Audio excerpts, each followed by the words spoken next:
Let's talk specific numbers. Reality is, I think if you making 50,000, if you're making six figures, if you're making seven figures, I think you have to times that times 5 or maybe even 10 or 15. What kind of math are we doing now? Well, coming up, like Zeke's came up with 3 million. I'm saying a realistic number would be, well, what are you making now annually? And then, whatever years you think, however long you think you're going to live from the time you stop working or don't want to have to worry about anything, you got to take that annual times 5, 10, 15 or whatever. And then that's a more realistic number you would come up with. So if, let's say you making 6 figures a year, let's just say 100,000, you want to retire 15, have 15 years in case you live that long. What's that? 1.5 million or whatever. Well, here's the thing also. Now, imagine, check this out. So, I use my sister as an example. My sister makes 6 figures a year, right? Right. But she always whining about she has no money. Right. And that's because Monique likes to live lavish lifestyle and name brand shit. You know what I mean? Yeah. And that's what I'm saying. I told her, I said, Monique, why don't you downsize? Right. She likes to live a certain lifestyle, which consumes a lot of her income. Yeah. So if she would change her mindset, you know what I mean? And I think a lot of people fall into that category too. They make good money, but they also try to live. They feel they have to live a certain way, because they make that amount of money. Where if you could still live moderately, still have nice things, and save a lot more. So that's a big problem with a lot of people too. They make good money, but they also think they have to live a certain lifestyle, because they make that money, and that's a big problem. She sound like one of them old sayings. Old timer told me, just because someone carries it well doesn't mean it isn't heavy. You know what I mean? Right. Exactly. Mm-hmm. True. Yeah.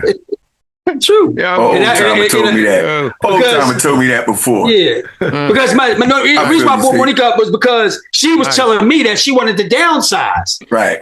But then she goes and gets this new truck that's more expensive. And I said, Monique, I thought you were downsizing. I understand where she's coming from. It's hard, man. I be telling her, she trying to save my money. She's still stuck in that cycle. And they call on their knees, Zeke, coming to me. I'm like, oh, fuck it, take it.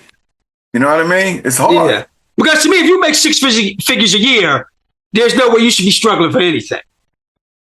I don't understand a person that makes 6 figures and is still complaining they have no money. Makes no sense to me. You got to see my lineup. Obviously, whoever you're talking about, because we're not saying any names, has a different mindset. Right. Yeah. So, yeah.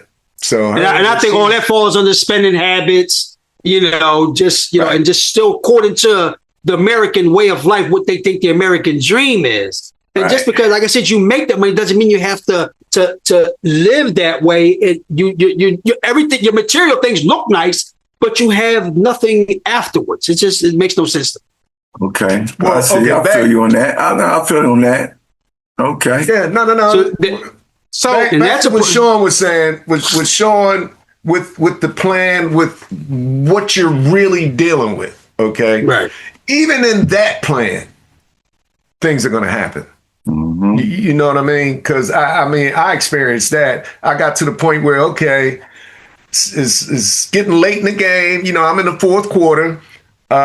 This is what I need to do. I actually wrote it down. If you write stuff down, you'll be surprised that what happens after you write it down. Right. It's funny. It's funny. Rich just said that because my buddy said the same thing last night. He said, because I was telling him how my wife wants to do certain things when I said she's trying to do this and do that. He said, if you're going to do something, put it on paper. Exactly. He said, because that it becomes a reality and you can look at what you're trying to accomplish. All right. And my buddy said that last night, actually. Yeah. So I got another saying. Another saying going on that note too. Yeah.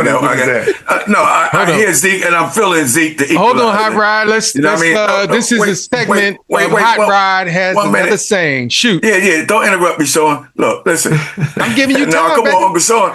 Look, no, what Zeke was saying, he's right. I'm trying to focus and now I'm trying to save and plan for the future. So and say, if you don't leave the past in the past, it will destroy your future